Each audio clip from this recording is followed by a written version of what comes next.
it's a double Parshat, ACHAREL-KEDOSHIM.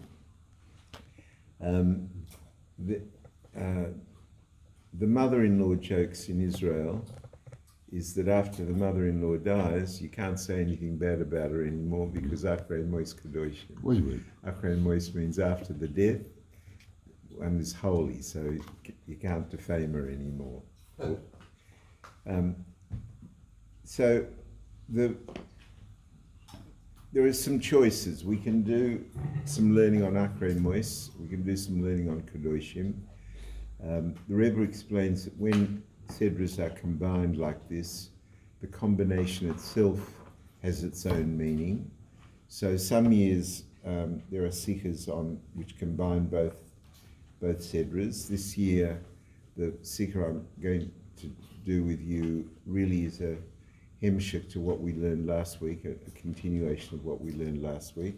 I'll just summarize very quickly what we did do last week, and that was that the Rebbe teaches that one has to have a perspective which is the perspective of Matan Torah. We are in the period at the moment between Yitzias Mitzrayim, the leaving of bondage, and Matan Torah, the time that we receive the Torah, and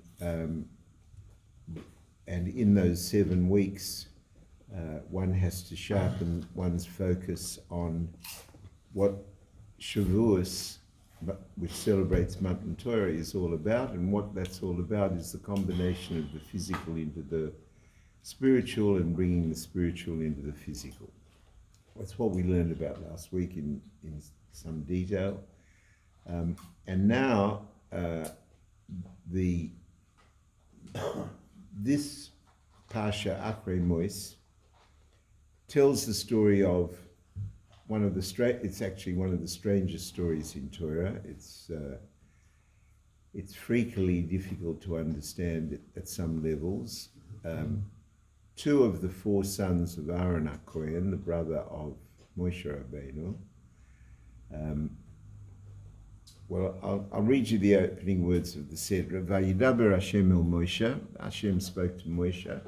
Achrei Mos Shnei Bnei Aaron. After the death of the 2 sons of Aaron, Bekorvosom Lifnei Hashem, in their bringing an offering in front of God, Vayemusu, and they died. And the Rebbe starts the Sikha asking this question, that it says that Hashem spoke to Moshe and says, after the death of the 2 sons of Aaron, bringing a korban, they died. After they died, bringing the korban, they died. Why does the Torah repeat the word that they died? So, if I told you that we could learn Pshat on those words for 25 hours without repeating anything, I wouldn't be exaggerating. So I want to, first of all, let's start with the simple level of this story. Aaron has 4 sons. 2 sons are so holy that Moshe Rabbeinu says later on in the Sedra to Aaron, he says to him that I knew that the dedication of the Mishkan, of the tabernacle, would be by those closest to Hashem. So I thought it would be you and me, Moshe says to Aaron. And now that I learned that it was Nadav and Avihu, the 2 sons of Aaron, they must be closer to Hashem than you and me. So on the one hand, we have this suggestion that these 2 sons of Aaron are closer to God than even Moshe Rabbeinu and Aaron himself. And on the other hand, we learn that they committed a sin. What was the sin? The sin was sufficient for them to die. And so the question is, what was this sin? What was it that they did which was so terrible that caused them to die? So the Rebbe starts this sikha by saying, well, it wasn't a sin. It was a consequence of what they did, and we're going to try and understand what it is that they did.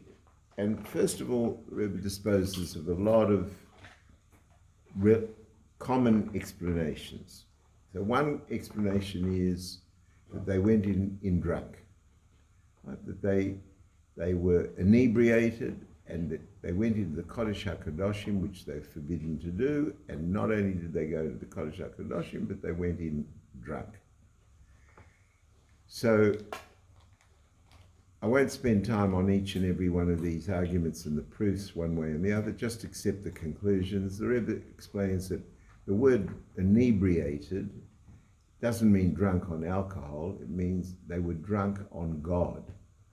They were so excited by the opportunity to come so close to their God that at that level they expired. They had what's called kloisa nefesh. Their neshama left their guf, and therefore they died. Another explanation. Now I'll tell you what the Midrash says. The Midrash says, why did they die? They went into the Kodesh HaKadoshim. They went into the Holy of Holies, and nobody's allowed in the Holy of Holies except the Kohen Gadol on Yom Kippur. So, and the Midrash goes on to say that they were wearing the wrong clothes.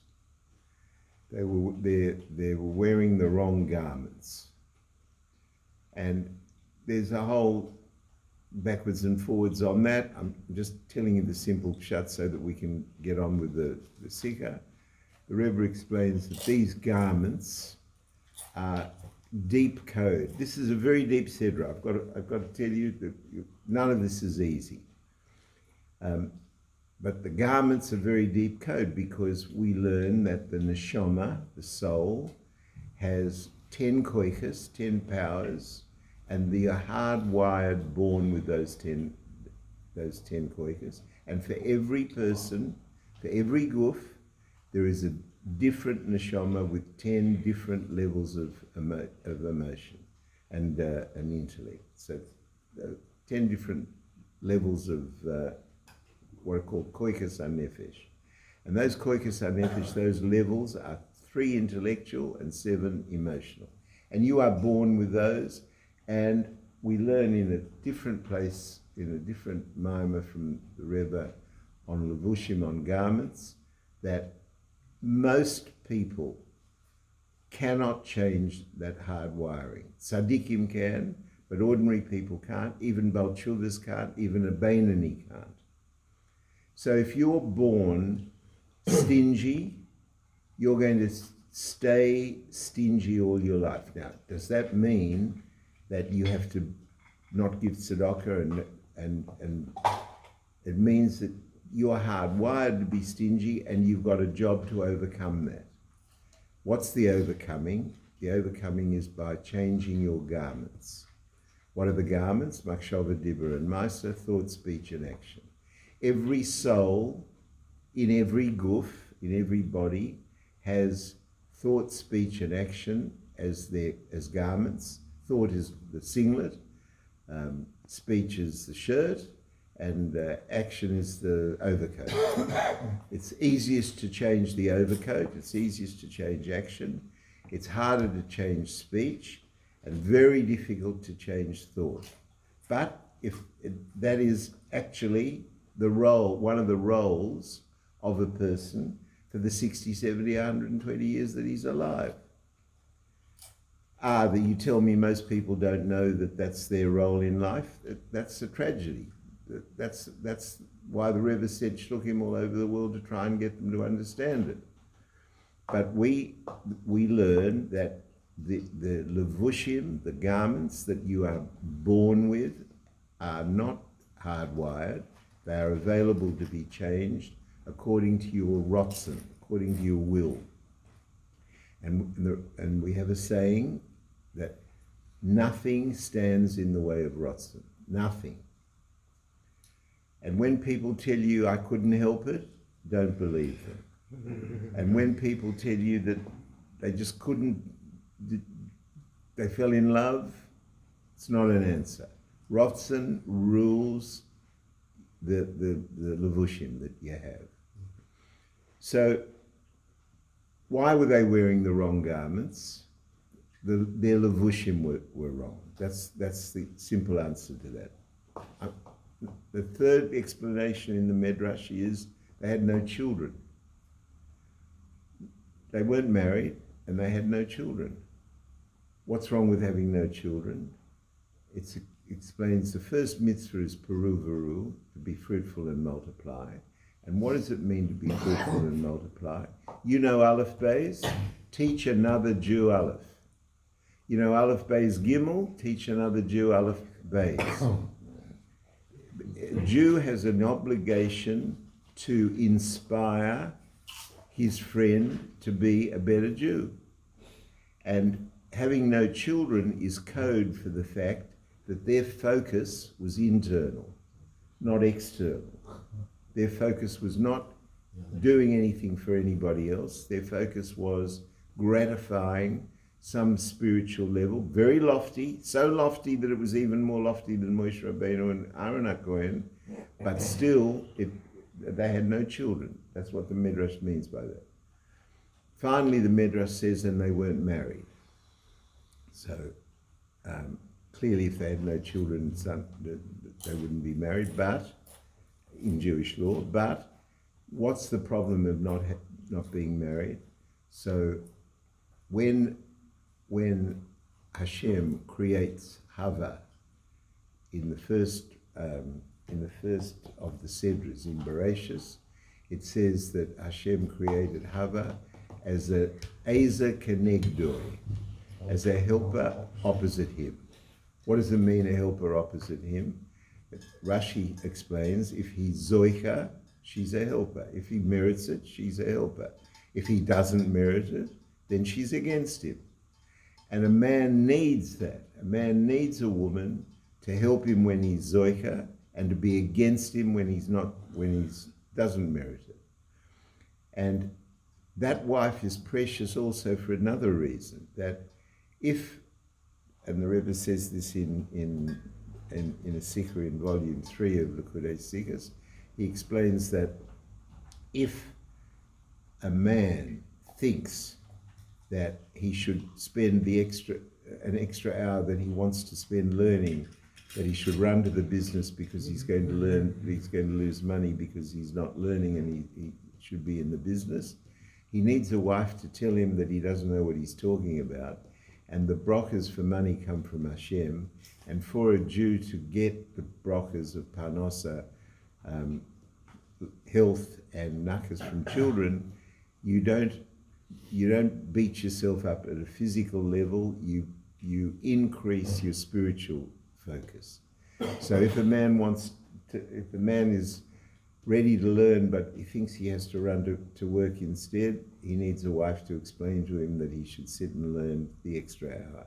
And if the children are told that they need to go to a school where they should learn a trade before they learn Torah and learn how to be a mensch and learn how to be a yid, they need a mother to explain to whoever it is that's trying to influence them in that way that they belong in a yeshiva or a seminary so that they can learn Torah, and that will increase their brachas. So we're still trying to understand what their sin was, and the Midrash has explained those four things, but we're nowhere near what the issue is. Accumulation. Many things. Well, it's all of those things, because Elu ve'elu divrei Elokim haim, every word of Torah is correct, and there are no contradictions. So if the Midrash gives those four reasons, they're all true. But that's not the main thrust of understanding this, of what they did and what they did wrong. So l'chaim.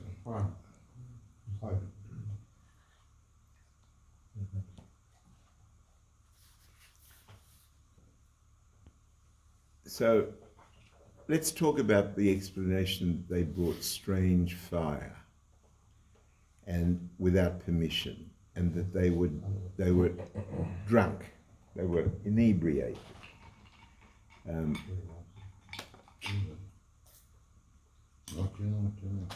I need to explain a principle to you of Rotza Veshuv.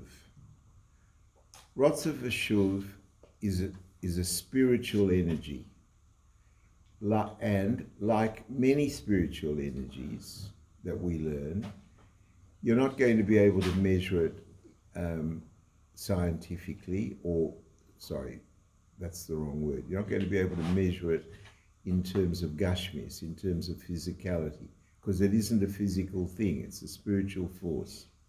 And we have many forces like that. One of those forces, and it's not the time to learn it tonight, is tshuva, and we've been through this. Tshuva is its own energy. It's a creative energy. But tochen is an energy. It's a creative energy. If you believe in a spiritual outcome enough, that is in itself a maker of that result happening. Now, there's an energy, there's a pair of energies called Rotza Veshuv. Rotza means desire, that's probably the best translation I can think of, and Shuv means return. So we're talking about a reaching out and pulling back. We're talking about that sort of current, reaching out, trying to go forward, and then coming back. Now we learn a very interesting thing, that a rotza without a shuv is no good, and a shuv without a rotza is no good. You have to have both directions. And so, for example, we have a fascinating Gemara which explains that 4 great tzaddikim went into paradise. Paradise means heaven, spiritual. It went in front of godliness, and only 3 came out alive. And it lists the 4, and the one that came out alive was Rabbi Akiva. And it explains why. It says that he went in Sholem and he came out in Sholem. What does that mean? He went in complete and he came out complete. In other words, he had the rotza and the shuv. So what's wrong with the rotza on its own?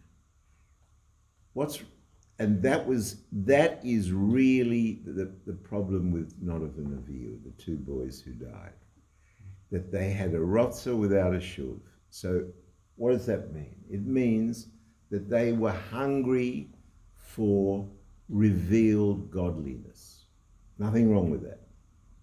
In fact, some of the greatest tzaddikim in history have been hungry for revealed godliness. What was the problem? The problem was that they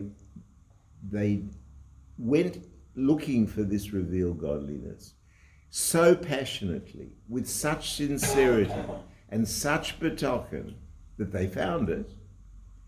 But once they found it, Do you want to go back? it didn't occur to them to go back. And that's no good. That's the problem. Why? Because the job of a neshama is in a guf. The job of a neshama is not to go into heaven and stay in heaven. If that was the case, Hashem wouldn't send the neshama into the guf in the first place. And we'll see in a minute how the Rebbe makes this so relevant, because I remember when I first learned this sikha and relearned it on Shabbos morning for the Shir, the first thing that occurs to you is what's wrong?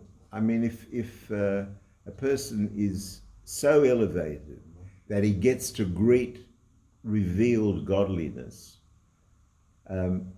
why is it so terrible that that he doesn't want to go back? And what about those tzaddikim that do go back and continue to grow? That's Moshe Rabbeinu. But the thing is, it says also, on one hand, it says, Lo yerani adam v'chai. Right. So men cannot see me. So they had reached the level where they actually were in front, literally. And burned up. Yeah. Yeah. Why? Because in a way, the answer is that they went too high, right? But there isn't any too high, providing what? Because we know that Rebbe Akiva went in and came out. So how did he go in and come out? He went to the same level, but he came out. How did he come out? He came out because his perspective, when he was searching for this level, was that he was going to take that and do good with it in physicality. Because the main game is Dira B'Taktonim. The main game is making a dwelling place for Hashem in Gashmias. Now, let's understand this a little bit. We talk about, I want to share with you a difference in perspective. The Christians, lahavdil, let's say, the Catholics, they're all meeting now to have a new pope, right? For them, there's the lowly physical world, which they acknowledge Hashem creates. Some of them acknowledge that Hashem is recreating it every minute. Some of them understand Hashgacha Pratis. I'm not saying that we have a patent on any of this. But at the end of the day, if you ask a Christian, where's the main game? He'll tell you heaven. He'll tell you that the whole 60, 70, 120 years that a neshama spends in a guf is to be in physicality, which is an antechamber. Shalom Aleichem. Come here. Which, give him a l'chaim. Yeah. Can you get through? Take your chair. You want to get through? They say that everything in Gashmias is a preparation for Ruchnias, and that the main game is to be in heaven. Now that is not what Yiddishkeit says. The main game is Dira B'Taktonim, is to make a dwelling place for Hashem in physicality, because physicality is the main game. And this is very difficult to understand because so much of the junk that we've been loaded with from other places, from other religions, from other belief systems, people are loaded up with this through popular press and popular, and that is not our perspective. Our perspective is that Gashmias is the main game. And our job in the 60, 70, 120 years that we're alive is to make a Dira B'Taktonim for Hashem in the lowest possible world. Now, what does it mean, lowest possible world? What's the difference between a high world and a low world? Right?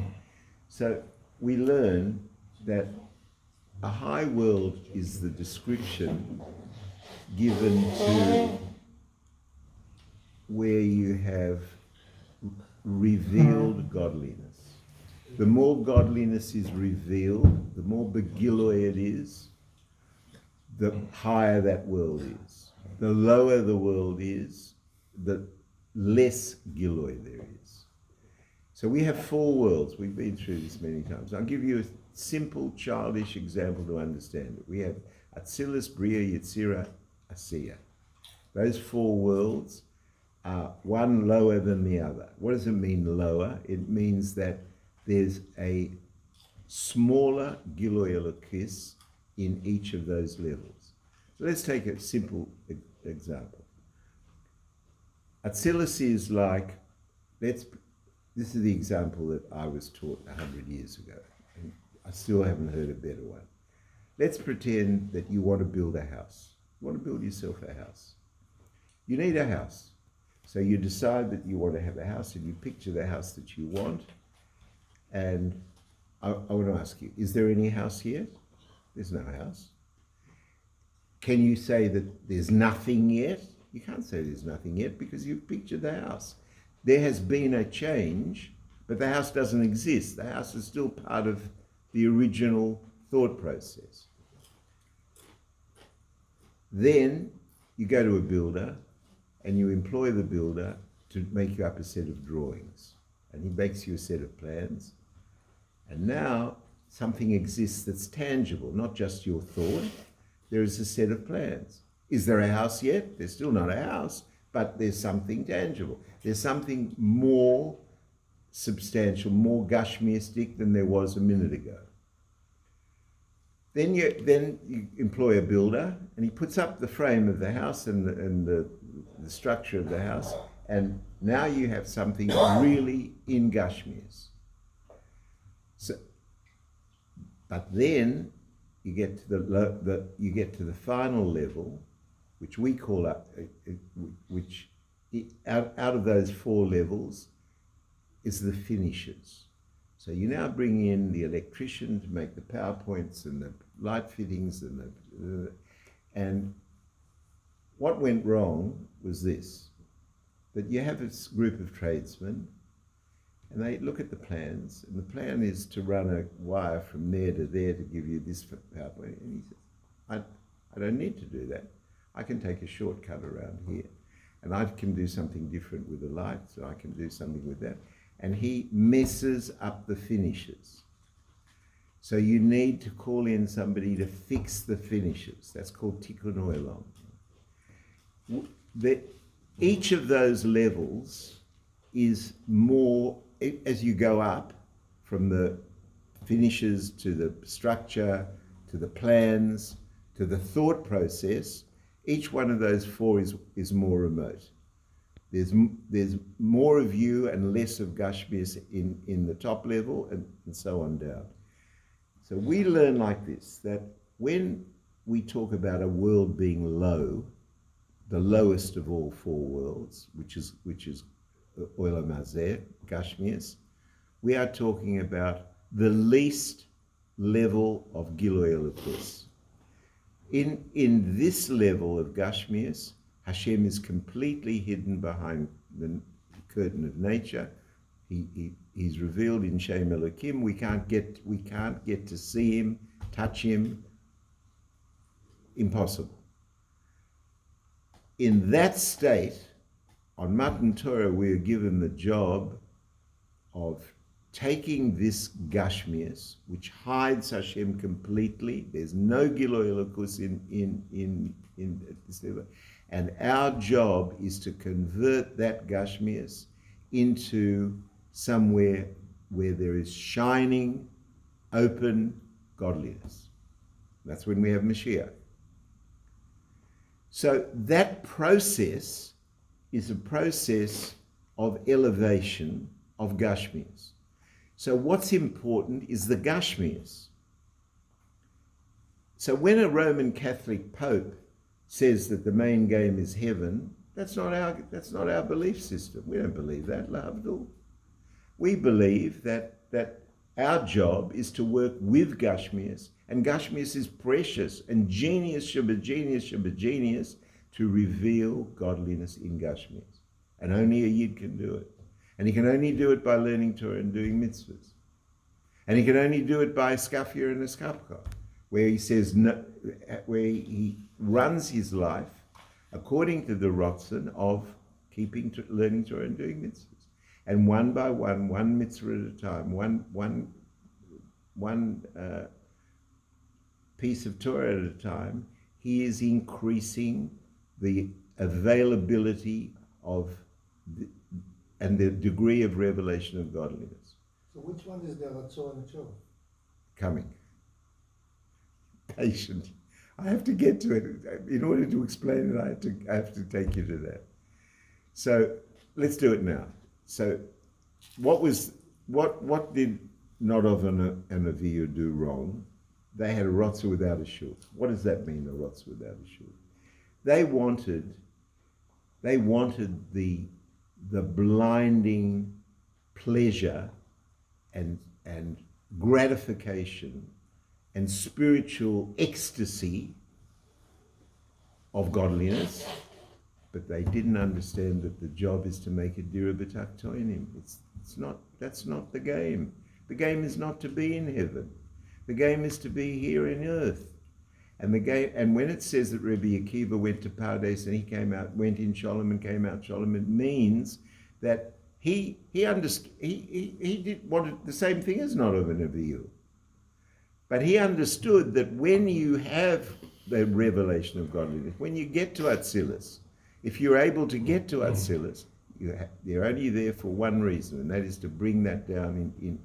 You know, the Rebbe, after every Yontif, there's a phrase in Yaakov Holok L'Darkoi, right? There's a phrase in Torah that Yaakov went on his way. The Rebbe always used this after Yontif. Yaakov Holok L'Darkoi. What does it mean? You have to take from that Yontif, whatever the Yontif is, and dig the spiritual progress that you've made in that Yontif into your daily life, into physicality. Huh? Hang on to the coattails, take it with you. Great, okay, sure. So, and it doesn't matter what the Yontif is. It does matter what the Yontif is. It matters very much. When Yitzias Mitzrayim means you learn freedom, and you take that freedom that you've got and you dig that freedom into your daily life. And when it comes time for Shavuos, and we learn that Gashmias and Ruchnias can be mixed together and must be mixed together to elevate the Gashmias, you take that into your daily life. And then when it comes to Tishrei, and we have the energy of tshuva and then simcha from Simchas Beis HaSheva, and you have to dig that into your daily life. And just to have the Yontif on its own, it's no good. And we all of it. So,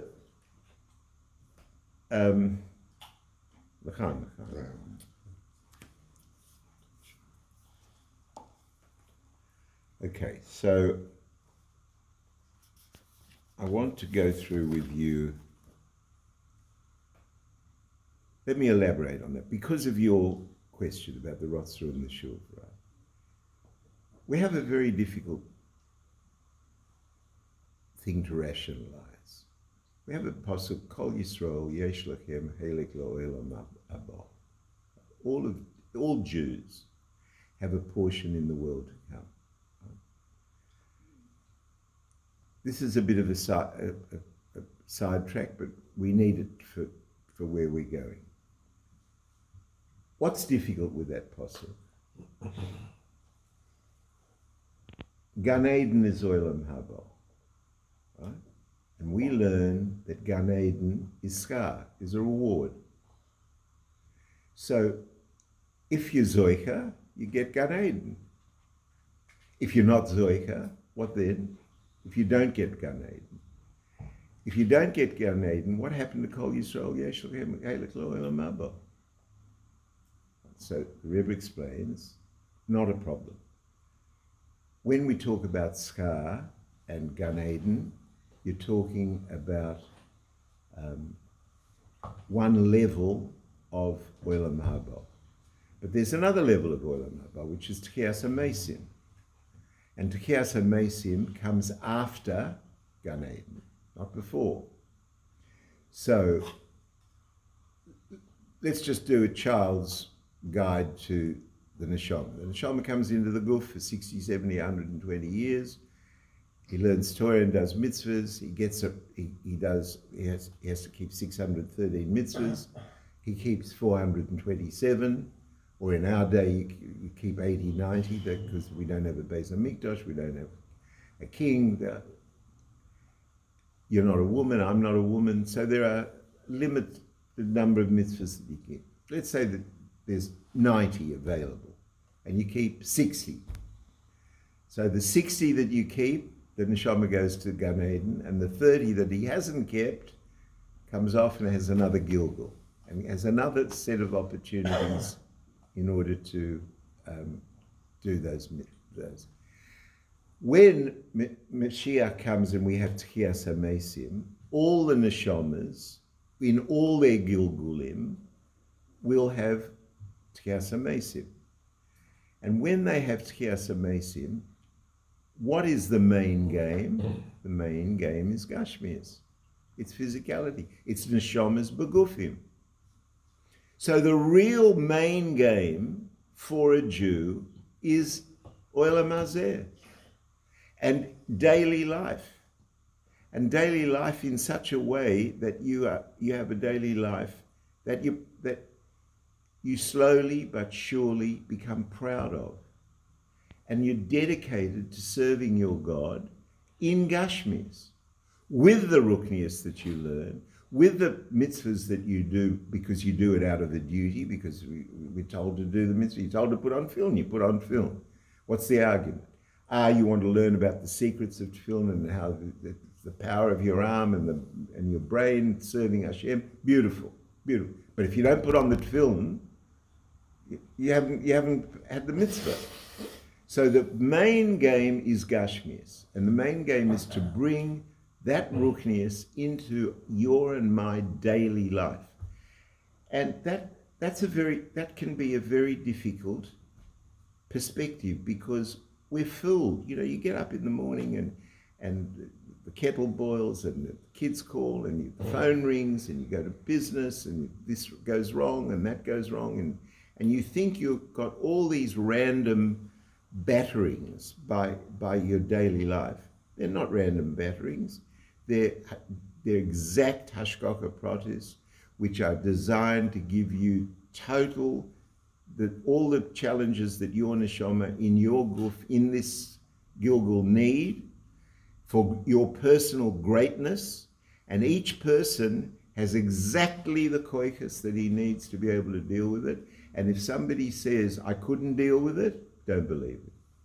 We have a Gemara. It says, if somebody says that he searched and he didn't find, don't believe him.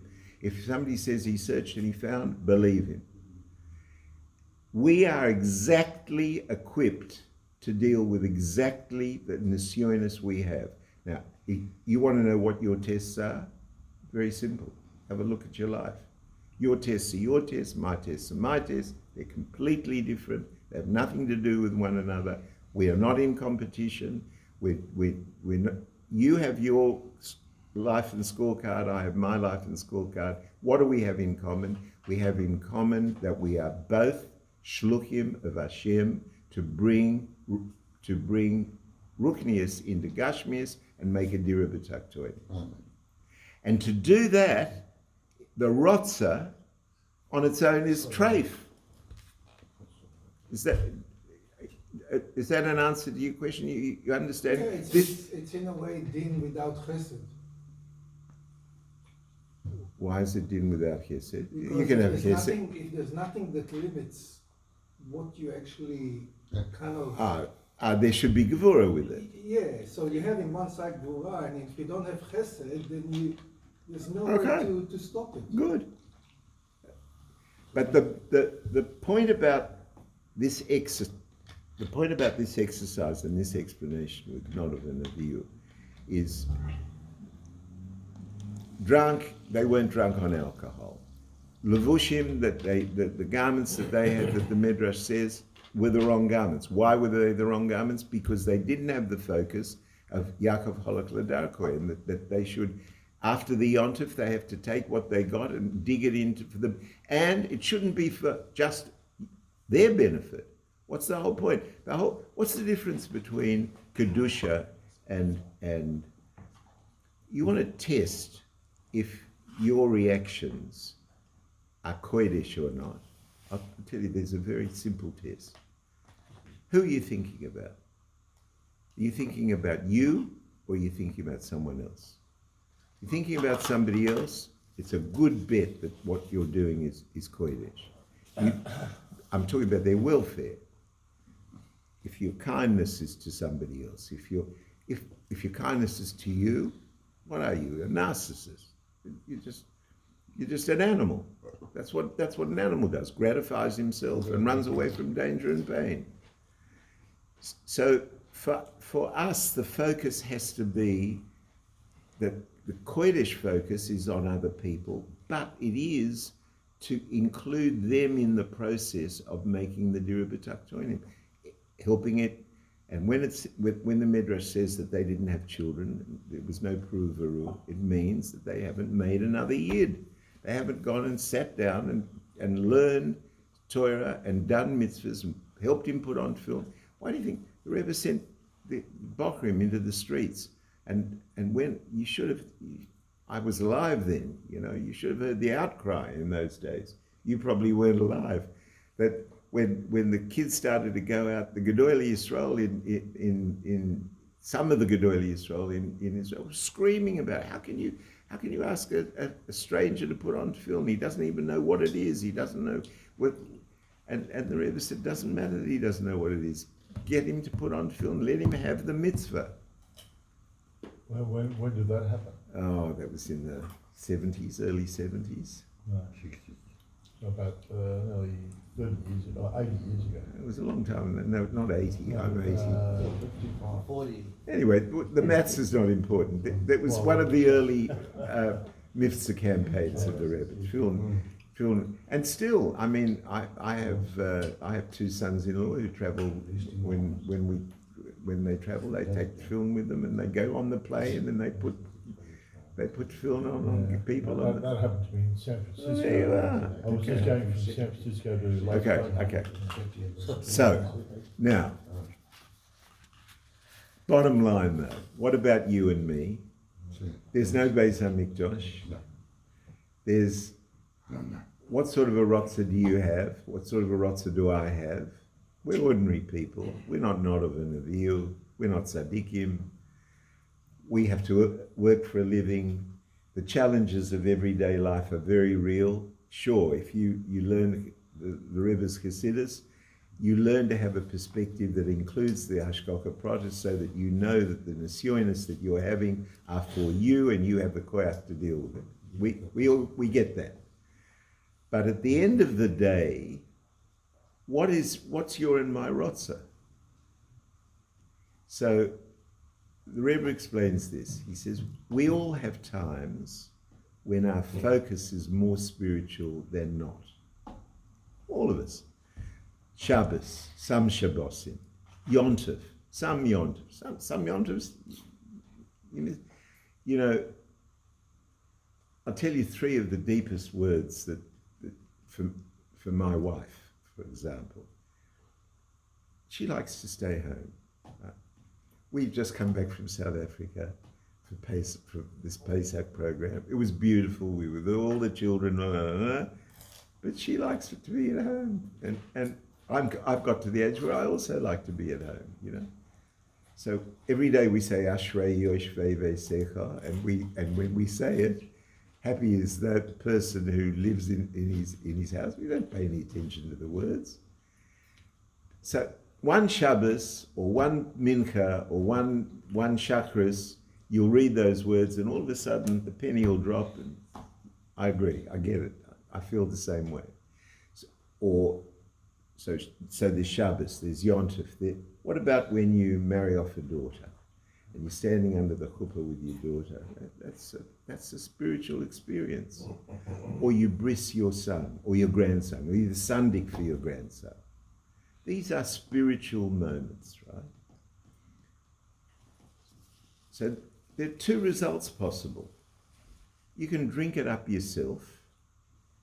You can enjoy it, roll it around your tongue, swallow it, taste the flavor, love it, focus in on it for yourself. No good. You've got to take it and share it and get another yid, make another yid, make it prove a rule, make another yid understand and have access to that rotza. In other words, you're taking the rotza that you experienced and you're bringing it back into Gashmis. That is the game. Our life is, there are many levels. Most people live their lives out. They've never heard of any of this. What do? They get up in the morning, try and make as much money as possible, try not to lose any money, avoid pain, avoid sickness, and gratify themselves as much as possible, eating and drinking and doing whatever it is that they do. Right? That's what most people, that's how they live their life. And they get Nebuch, I mean, I'm a lawyer that's had a very rich practice for nearly 60 years. And I can tell you that, and it was largely hidden, and the tragic thing is that after the war, they thought the solution was in making so much money that their grandchildren couldn't spend it. And they thought that would bring them nachas and happiness. And it didn't. Why didn't it? Because that's not the nachas for a Jew. The nachas for a Jew is beruchnius, but only if it's valuable enough to bring back and dig into Gashmias. So the Rebbe explains that the lesson for you and me in Nodov and Avihu is that, sure, we are going to have times when we do have a spiritual perspective, where we do have a spiritual feeling, but we have to understand that we have to do good with it, not just enjoy it for ourselves. And that was their problem. Their problem was that it was a rotza without a shuv, and you have to have the shuv. Okay? I'm now trying to turn this up. It's quite interesting to see that Yes. kind of their father